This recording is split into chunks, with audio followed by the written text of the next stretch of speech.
I want to hear cannons. Three-step drop, throws on the end zone. Caught ball, touchdown Tampa Bay. Mike Evans reaches up with one hand and grabs it in. It's first and goal. That's picked off. And who else? Rondé Barber. And the Tampa Bay Buccaneers may ride to the Super Bowl with that one. We don't even keep score. We just run that up and leave. Third down, 18. Dropping Gannon, looking Gannon. Throws up the middle. Heads intercepted at the 40. Derek Brooks 30. Brooks to the 29, 20. Derek Brooks all the way. There it is. The dagger's in. We're going to win the Super Bowl. This is Mike Allstott, Tampa Bay Buccaneers, and you're listening to the Cannon Fire Podcast. And there the cannons go. Fire them. Keep on firing them. Keep on firing them.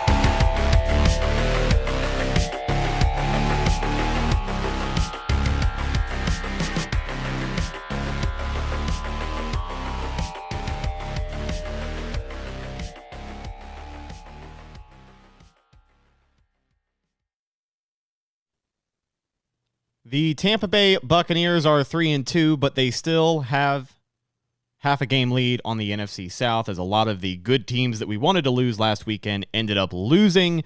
And while the Tampa Bay Buccaneers 20-6 loss against the Detroit Lions on Sunday was not what we had hoped for, there is some good things that we can take away from this game and hopefully bring into next week's game as they look to bounce back against an NFC South opponent in the Atlanta Falcons. Welcome back to a brand new edition of the Cannon Fire Podcast, live today on YouTube. I'm your host, as always, Rhett Matthew, joined alongside me, my good buddy and co-host from BucsNation.com, the Philly Bucs fan himself, decked out in Phillies gear from head to toe. Evan Wanish joins us today. How you doing, my friend? Doing good. Yeah, I mean, hey, it's Red October, so gotta have it. So Philly's up 1-0 in the series, so hopefully they can get back to the World Series and finish the job this time. But yeah, it's Bucs are just trying to move on. Just trying to move on to a very, very important game. Like a very important game coming up. A lot of people say, okay, the biggest game of your season is the next one. No, like this is the biggest game of the Bucs season thus far. I mean, it's a divisional game. They're already 1-0 in the division. It'd be huge if they could get to 2-0 here against a Falcons team that, honestly, like I think they're better than. Like they're better than this team. So a loss would really do a lot of damage, I think. Yeah, and as for the Bucs, 3-2, still a positive record halfway through October, and as we had mentioned before, a lead in the division, looking to win it for the third year in a row. The Detroit Lions are a good team, and the Bucs were not the better team on Sunday. They were out-coached, they were out-manned, they were out-physicaled, whatever you want to call it. People were getting a little picky with us about the adjective that we used to describe the game, but regardless, the Bucs got beat. That's what happened at the end of the day. And the Bucs, in another test on the season, prove that they are not the team that maybe a lot of people had hyped them up to be. And that is okay, because we have been saying since the start of the season on this podcast, this is the year to temper expectations, but ultimately for the Bucs to see what they have. And there were a few bright spots on the field for the Bucs, aside from the creamsicle uniforms last Sunday. And we're going to open it up and talk about the veteran, Lavonte David, man. What a game for him. I mean, he is the ageless wonder. At over 30 years old, a lot of people worry about not just the linebacker position, but any position in the NFL slowing down, becoming less productive. Some of those older guys not even being out there for as many plays as they are. But Lavonte David was a one-man wrecking crew against the Detroit Lions, not just tackling, but in coverage. He held Sam Laporta in check for most of the game. Obviously Laporta got his, but Lavonte David was pretty damn good in coverage. Made that one good play on one of the early targets that Laporta had in the game. And as far as his stats on that game, Lavonte David also had a sack. So he did also have a sack, which he is known for. He did that the last time he wore the creamsicles, too, against New Orleans.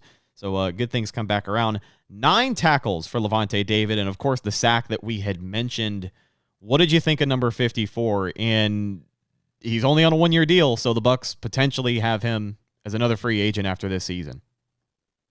Yeah, I mean, well, I do think, you mentioned the age. One, I thought he was really good on Sunday. Obviously, there was a few times he sort of got faked out of his shoes a little bit.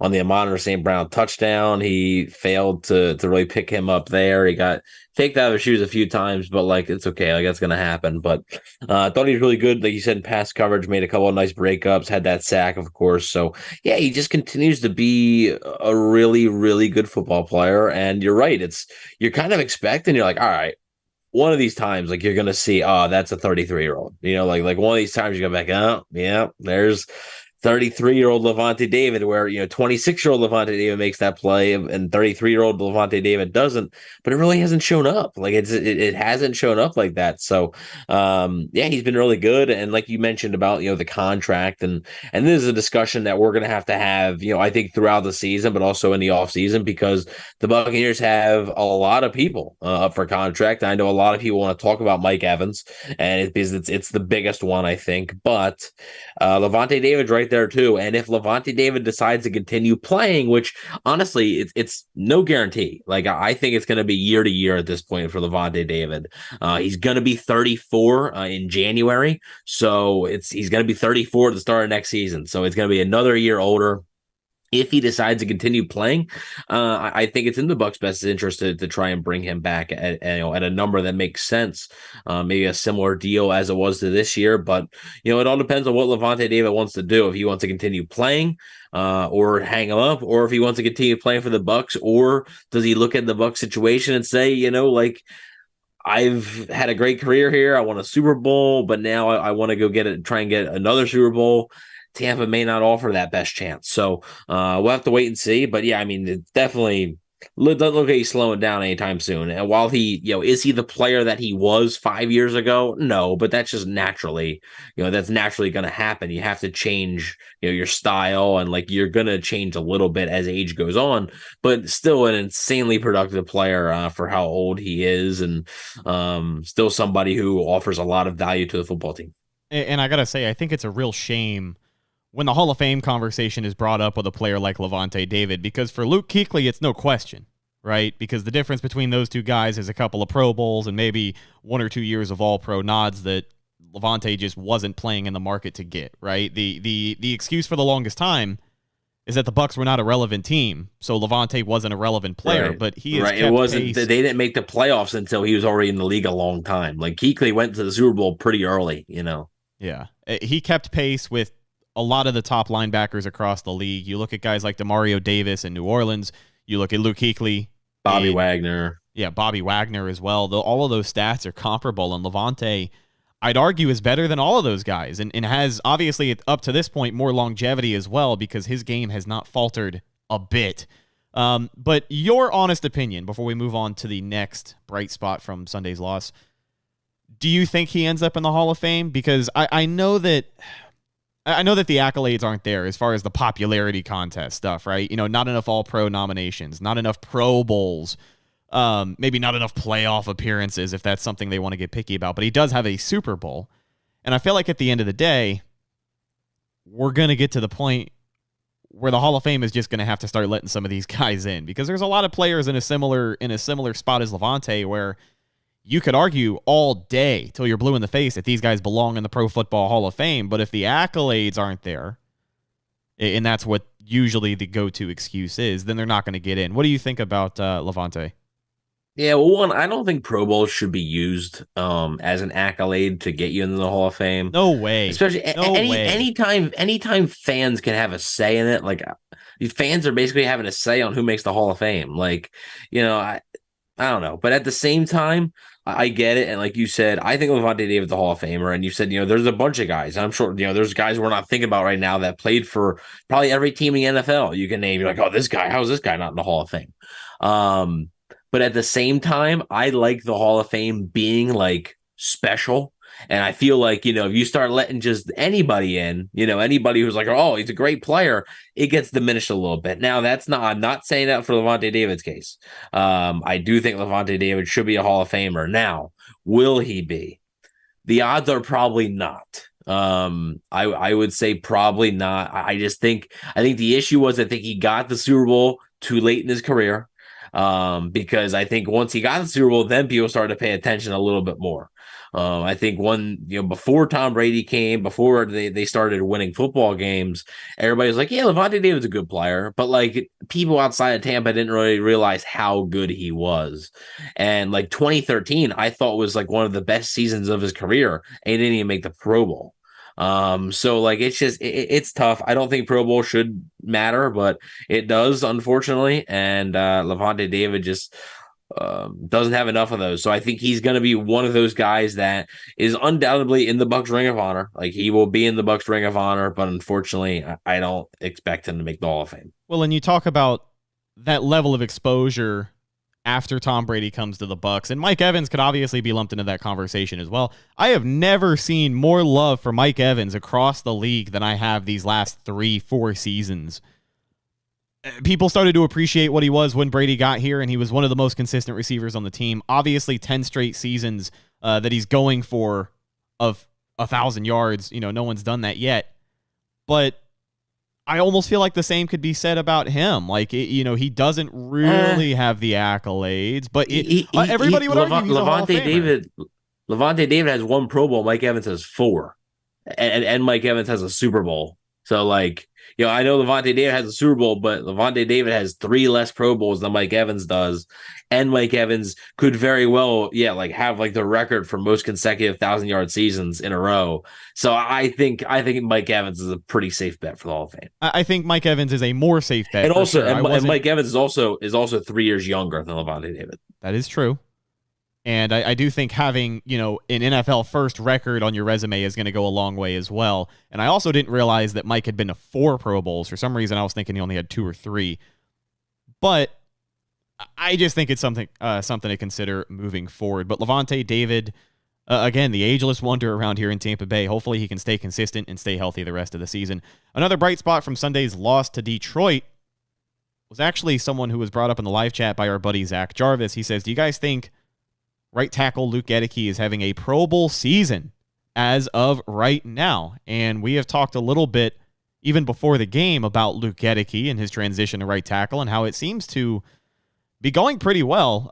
He kind of stuck his neck out before the game and made some comments about Aiden Hutchinson as a pass rusher, and he seemed to handle him. I mean, he did a pretty good job. Aiden Hutchinson didn't have too many pressures on the quarterback, and it seems like a lot of the damage done to Baker was done by a lot of the other guys on that Lions defensive line. So what do you think of Gedeke so far, and do you think he can stay consistent? Well, to answer the question, I don't know if I'd say Pro Bowl season. I mean, he has been good, though. I do think Luke Gedeke has been good. I'm not sure if I'd say Pro Bowl. But yeah, he's been good. And honestly, like, those comments, man, how many times have we seen, like, I was expecting Aiden Hutchinson to just dominate on Sunday. Because I was like, and then that comment's gonna be surfacing all over the place and this and that. I was like, why did you have to open your mouth? Like, why did you have to say that? But yeah, he handled his own, and honestly, he did a really, really nice job.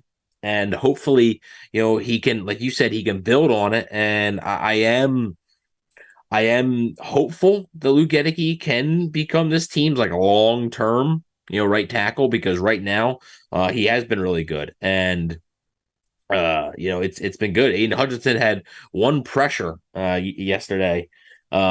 And he had, or yesterday, I'm sorry, I read a tweet from Brad Spielberger of PFF, said Aiden Hutchinson had 1 pressure yesterday after at least 6 in every game. Luke Gedeke is playing some really good football at right tackle. Bucs may have their tackle tandem set. So, that's basically it. Like, Aiden Hutchinson was a dominant player right now, and Luke Gedeke was able to shut him down. So while I don't know if he's a Pro Bowl level player right now, I don't know if he's playing at that level. He has been really good, and it's a positive sign for the future. If you can have left tackle and right tackle locked down for the next 10 years, it just makes everything else so much easier among your offensive line and among your team building strategy, because tackles are one of the toughest things to find, man. There's not I can't name many teams that have two like really good tackles. Like there's a weakness there at some point.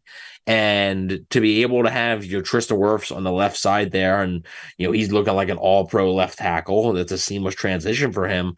And to have Luke Goedeke there as a right tackle, who, like I said, I think I said like a week ago or so, if Luke Goedeke could be like a DeMar Dotson type, just like a steady Eddie, just like somebody who's not going to wow you, but is always going to be consistent, do his job, and just be a serviceable tackle. Right now, Luke Goedeke's going above that. So if you can get any other production out of that, that's a bonus. And I think you're starting to see Luke Goedeke last year was a guy who played right tackle at Central Michigan, and then went to the NFL and was playing one on a completely different side and then also on a completely different position. So I think you're seeing that, and hopefully, he'll be able to build on it, because right now it's only 5 games. It's a small sample size, which is why I'm saying, let's hold it a little bit, but it is very encouraging.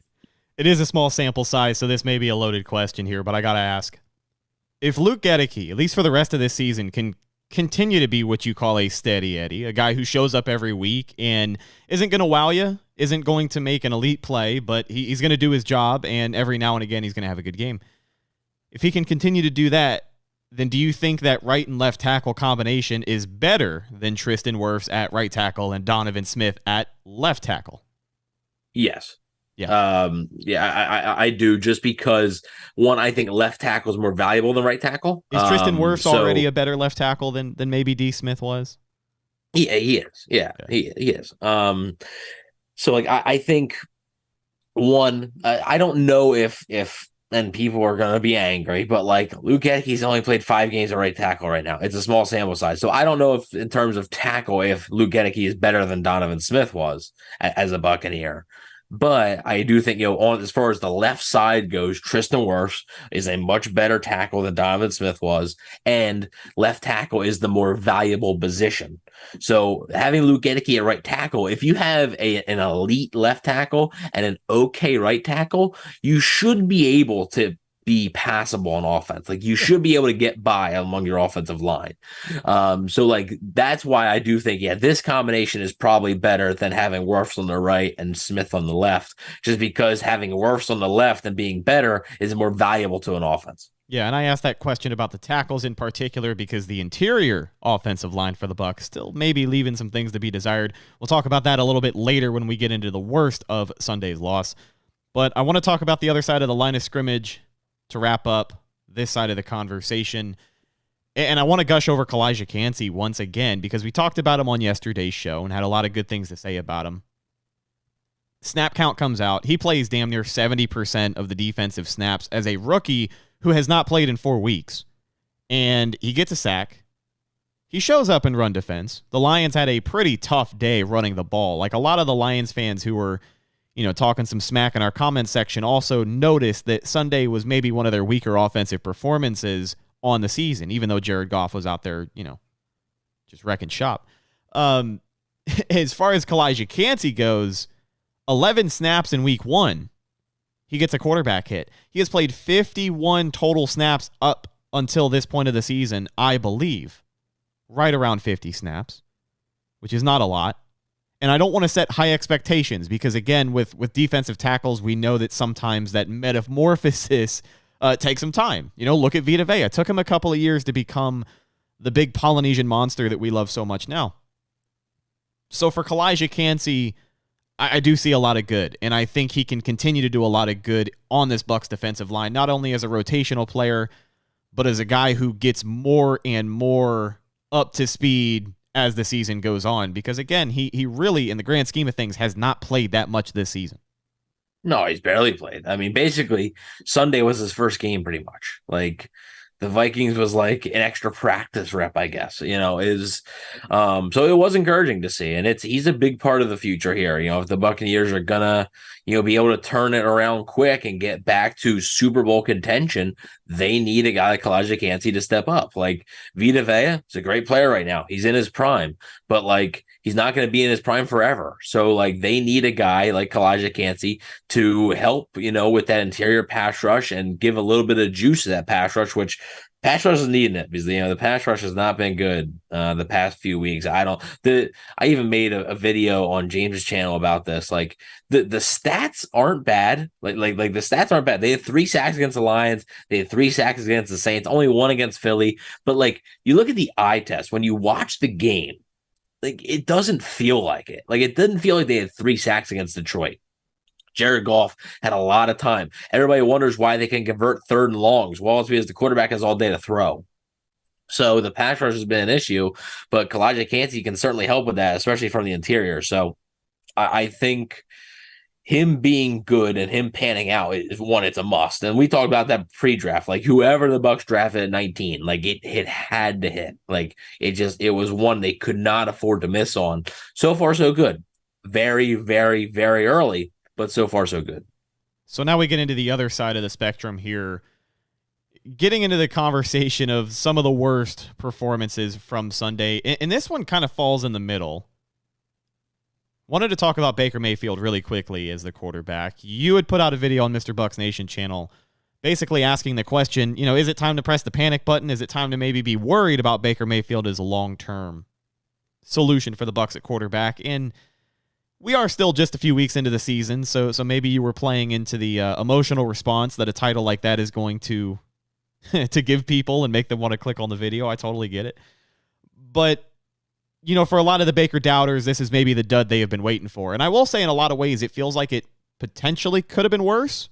He did have a lot of pressure. He was under pressure a lot. He did take a lot of hits. Mike Evans was dropping a lot of passes. Some other guys were dropping a lot of passes. The deep ball was off. That's got to get better, obviously. We know that that's going to be a process. But moving forward, when you look at Baker, do you think he's ultimately going to bounce back and play like the Baker we have seen so far this season next week against a lesser defense in the Falcons? Because I personally think he will. Like, I definitely still have faith in the guy. I think the honeymoon phase is over for a lot of people. But I still think that he can turn it around and show us the player that we have seen early on in the season. Yeah, and I addressed this in the video. I think, I mentioned how big of a game this is coming up for Tampa. I think it's an even bigger game for Baker Mayfield. Like, if they go out there and the offense throws another dud out there and the Bucs lose, like, the noise around Baker Mayfield starts to get even louder. Like, then you're starting to be like, all right, like, they're going to make a switch, and then, you go on a short week to Buffalo. If you lose that game, the offense doesn't look good. Like, that's 3 in a row with your offense not looking too good. Like, when is it time? And that's why I think this game is important for Baker Mayfield. That being said, you asked, is he going to bounce back? I mean, I have to say, yeah, just because, like, history so far this season has shown me that he will. Now, he bounced back from a rough Philly game. And then he bounced back and played, I think, his best game of the season in New Orleans. So I have to imagine that he's going to be able to bounce back from this. If he doesn't, that's maybe cause for concern. Is it sound the alarm time to put in Kyle Trask? No, not yet. But that's where, like, you lose that game and you don't play well, the wheels start to get in motion for that, right? The noise starts to get louder. That'd be 2 straight losses. That's to a divisional opponent. So you no longer be in first place in the NFC South. You would lose that. So then you start to get that, sort of thought in the head. But I do think he's going to bounce back. Will he be spectacular and be, even as good as he was against New Orleans? Maybe not. But he doesn't have to be. So that's not what he has to do. He just has to play better. And like I said, I said it on the post-game show. I thought he started off fine against Detroit. Not good, but fine against Detroit. And then sort of as the game went on, he got a little bit worse. I don't know, if the left hand, the bruised left hand, I don't know if that had something to do with it. We'll see if he's on the injury report this week. I would imagine he maybe shows up there, even if it's, just limited or full participation. I would imagine he shows up on the injury report with the hand, but we'll have to wait and see, because inconsistency and injuries are the 2 things that have kept him from being a consistent starter in this league. And right now, and he is a little bit banged up, and you have seen some of that inconsistency. So the Falcons defense also, while it's not as good as Detroit's or Philly's, it's still a decent unit. Like, it's a better unit than it has been in years past. So I don't think it's anything to sleep on per se. Just over 1,000 yards for Baker Mayfield on the season at 1088, 7 touchdowns, 3 interceptions, and a QB rating of 91.3. I think he'll bounce back, but I'll ask you one more question about the QB position. For the Bucs, when you have Tom Brady, or even when you have Jameis Winston, when we look at years before when Jameis Winston was benched, you put a lot more stock in going out to get a Tom Brady or a Jameis Winston. And let's just pretend, for the sake of conversation, it wasn't Tom Brady, but it was a free agent that they gave up a lot of resources to go get. He plays bad. His leash is maybe going to be a little bit longer than Baker's would in this case. But do you think the Bucs, if they went out and signed like Jimmy Garoppolo instead of Baker Mayfield, if he plays bad, like he's probably still going to be the starter, and that leash is going to be pretty long. So do you think it's extra pressure, and the Bucs would maybe be quicker than some expect to just throw Kyle Trask in there if, let's say, Baker goes and lays an egg next week in the first half, or is it something that takes 2 to 3 weeks to kind of build up? Because that's what used to happen with Jameis and Fitzmagic. You'd get a couple of games back and forth, and it felt like by the time the change had happened, it was overdue. You know what I'm saying? To me, it can't be that quick. I think it's going to have to take probably 2 or 3 weeks, because to me, putting in Kyle Trask, and this isn't really a slight on Kyle Trask, but putting in a guy who lost the quarterback job to Baker Mayfield in the preseason and hasn't made an NFL regular season start, putting him in would basically signal that you're giving up on the season. Just in my opinion, from my view of it, you bench Baker Mayfield, the guy who you signed as a free agent. He beat out the guy you drafted, and then you're putting in that guy. That sort of signals to me like, yeah, all right, you kind of know this season's kind of lost. So I think, and this is just my personal opinion, I think it'd probably take these next 3 games, Falcons, Bills, Texans, to probably all be losses. I think if that were to happen, that'd be 4 straight losses. And also, like, if Baker Mayfield throws for 300 yards in all of them, but the defense just gets shredded, that's a little different. So, like, assuming Baker Mayfield doesn't play particularly well in those games, that'd be 4 straight losses. That'd be 5 losses in the last 6 games. I would probably think you'd have to pull the trigger then at that point, because once you get after, 2 losses is bad. Once you get after 2, 3 is terrible. And then once you get the 4 straight, that's when the wheels really can start to fall off. So I don't think they're going to have a quick trigger finger there, because I think they know that, like, putting in Kyle Trask probably it's going to say as much to the team as it will to the fan base. I think putting in a guy who just does not have the regular season experience and got beat out by the guy you just benched doesn't exactly inspire much confidence. So I don't think they're going to be too eager to replace Baker Mayfield. But I also don't think, like, if they think Baker Mayfield no longer gives them the best shot, or they want to see Trask, right? If they're like, look, we've seen enough of Baker, we're not re-signing him after the season, let's see what we have in Trask. Maybe Trask can show us something for next season. Then I do think they would make that switch. But I think a lot would have to go wrong. Just like in the training camp and preseason that we said, Kyle Trask has a shot, but, like, a lot has to go wrong for Baker Mayfield for Kyle Trask to be the starter. And I think that rings true here in the regular season as well. Yeah, I do agree. A guy on the other side of the football who's pretty popular in the live chat right now, I figured we could get to this topic. Ryan Neal at the safety position obviously took away some snaps from D. Delaney, who I can't believe I'm saying this, has been playing like one of the better safeties on the team up until this point in the season, being one of the highest graded players in coverage at his position. So do you think maybe after last week it is time for the Bucs to take a look at it maybe giving D. Delaney some more snaps over Ryan Neal? Because I know that was one of our big free agent acquisitions, and we hyped this guy up a lot coming from Seattle. He seemed like a physical player. He kind of seemed like a similar blueprint to a Jordan Whitehead, who I still can't believe the Bucs let walk, but it is what it is. Yes, I know everybody. Yeah, I mean, he gets the game-winning touchdown against Philly. How poetic for him. But back to... No, he didn't. He didn't get that pick.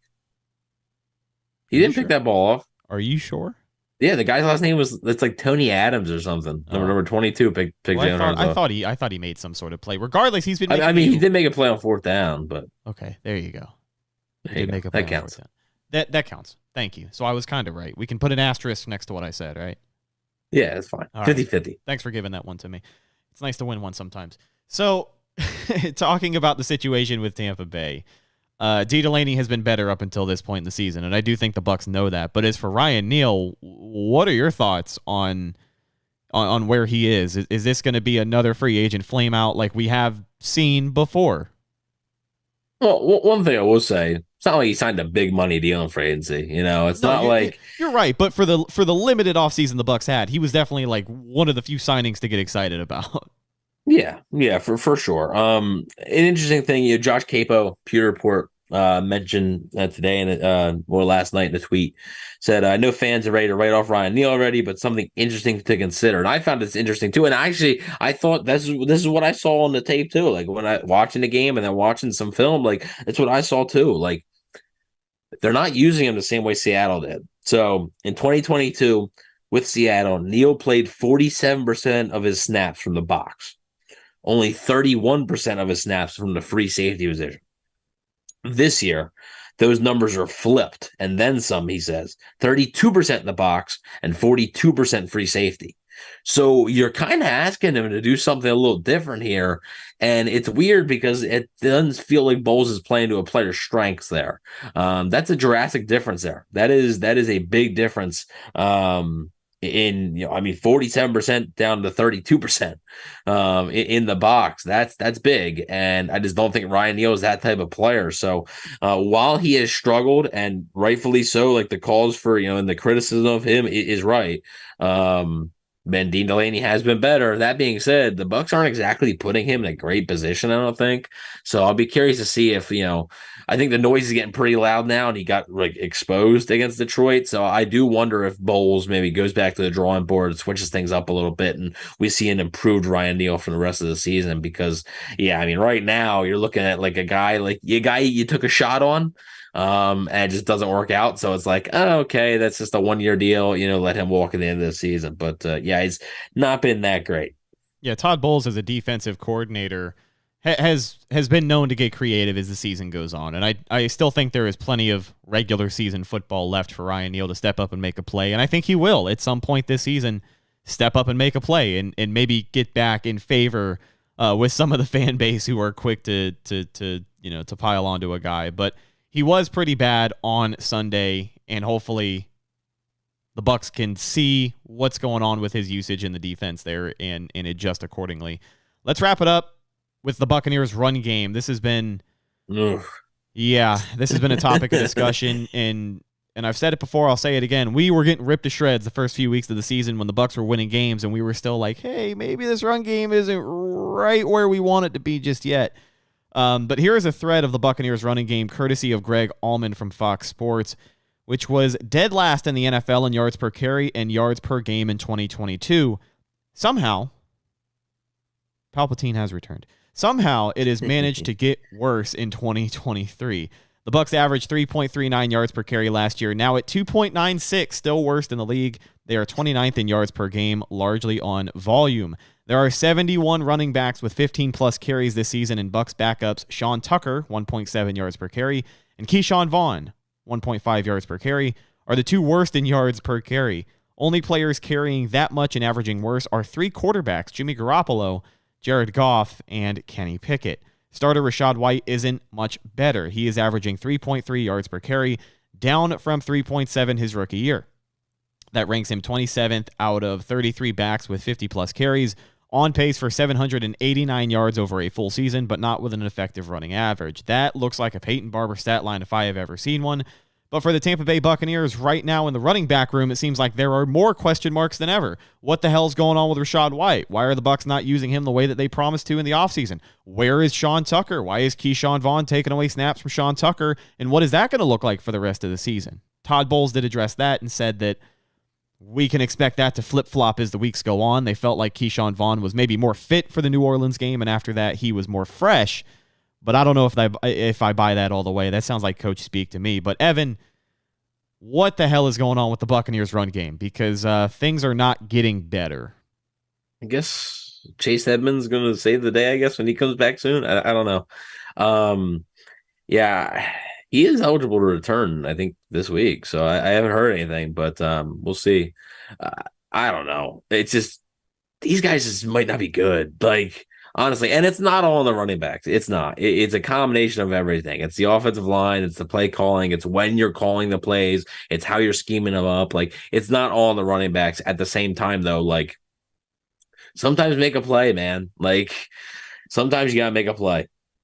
And Rachaad White, disappointing. Keyshawn Vaughn, we know what he is. Sean Tucker, like, yeah, Sean Tucker looks like a guy who was undrafted. Like, looks like he probably would have been drafted if he wasn't, if he was 100% healthy, sure. But like, everybody's like, oh, this guy would have been drafted. Yeah, he still would have been like a 6th-round pick. Like, it wasn't like he was coming in and saving the day. It looks like a dude who would be drafted in the 6th round. So there's nobody special. Like there's nobody special there. And you don't have to have a star running back. I don't think you have to have a star running back.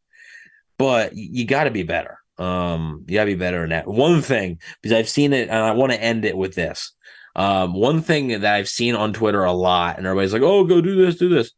Everybody's like, oh, go get Rashad Penny from Philly. No. You want to know why? They're like, oh, he's familiar with Canales. Okay. One, I suggested Rashad Penny in the offseason. I suggested them to sign him. They end up signing Chase Edmonds. You're going to trade a draft pick for a guy that you could have had for the vet minimum, basically, in March, and you're going to trade a draft pick for him a few months later? No. So you think the Bucs already made their decision? Yeah. Like, he's not. If the Eagles release him, that's a different story. But he's not playing. Why would I give a draft pick, any draft pick? Why would I give that up to a guy who's not playing? And especially a guy who you could have had for no draft pick at all just a few months ago, but you decided not to. So no, I don't want to hear the Rashad Penny stuff. I get it. Let me ask you this. One last question before we wrap it up. As far as the trade deadline coming up on October 31st, 2 weeks from today, with the running back room being what it is, I assume the Bucs are going to take their chances on Chase Edmonds coming back. I think he comes back, joins the team, and immediately gets involved in this run game. If he doesn't, though, and it's another 2 weeks of lackluster performance, the Bucs have a few days to maybe try and make something happen. Do you think they ultimately look at some of these guys on losing teams that are going to be selling pieces, maybe like the Broncos? Our buddy Scott Jacks brings up Samaje Perine from Denver in the live chat. Buried in Denver's depth chart, but a guy who kind of like Chase Edmonds, you kind of know what you have in him. Has a little bit of upside and can definitely bring some juice in more ways than one as a rotational back, but nothing more. And the Bucs don't have a lot of spending room, but do you think they could look to go that route if these next 2 games are just more god-awful run game? Nah, I still don't. I think they want to give Rachaad White as many opportunities as possible. So I think in the best case scenario, Rachaad White proves himself. So I don't think they want to completely give up on Rachaad White after 5 games. Even though, honestly, Rachaad White's been one of my most disappointing players. I mean, he's a non-factor in the pass game. And he doesn't really do much in the run game. Like, I'm starting to get out on Rachaad White. But like, I also get it if they want to see him for the full season. So I don't expect the Bucs to do really anything on the deadline. I don't expect them to sell anybody. I don't expect them to buy anybody. So I wouldn't expect much there. I'm with you. I think the Bucs are going to stay complacent. That's what this season is all about. That's really what this roster is not built for, but it's what this roster is here for. It's why a lot of these guys are getting the reps that they are. Keyshawn Vaughn, this might be one of the last seasons you really get to give him a sample size to see what he's all about before you maybe move on. Well, I think his rookie contract's up, so this is going to be his last season. Yeah, I'd be pretty surprised if he was back. Right, but he's definitely getting more reps this season so far than he has at all these last 3 years. So, that's what the rest of the season is for, and we got a lot to find out. But the next time we talk to you guys will be on Friday. We'll be live with our buddy Will McFadden from the Believe in Falcons podcast for the Week 7 game preview. Another division game for the Tampa Bay Buccaneers as they will take on the Atlanta Falcons. That game on the road? It's in Tampa. It is in Tampa. So a second straight home game. 1 p.m. and our buddy Chris Myers is calling the game. So hopefully we can get in touch with him and try and get him back on the following week. But that's just about going to do it for this week's episode of the Cannon Fire Podcast. Thank you guys for hanging out with us on short notice over on YouTube. Subscribe to the channel for more great Tampa Bay Buccaneers content if you haven't already. And follow the show on social media, Facebook, Instagram, and Twitter. All of those are Cannon Fire Podcast. Go follow my co-host Evan on Instagram at Bucs_Daily. You can also find him on Twitter at EvanNFL. and check out his written work at bucksnation.com. You have anything coming out this week? Yeah, obviously going to be talking with the Falcons SB Nation site, doing a Q&A with them, and then also we'll have an X Factor article out sometime this week, so keep an eye on for that. Awesome. Last but not least, you can find myself on Instagram and X at Rhettacus, R-H-E-T-T-A-K-U-S. Whoa.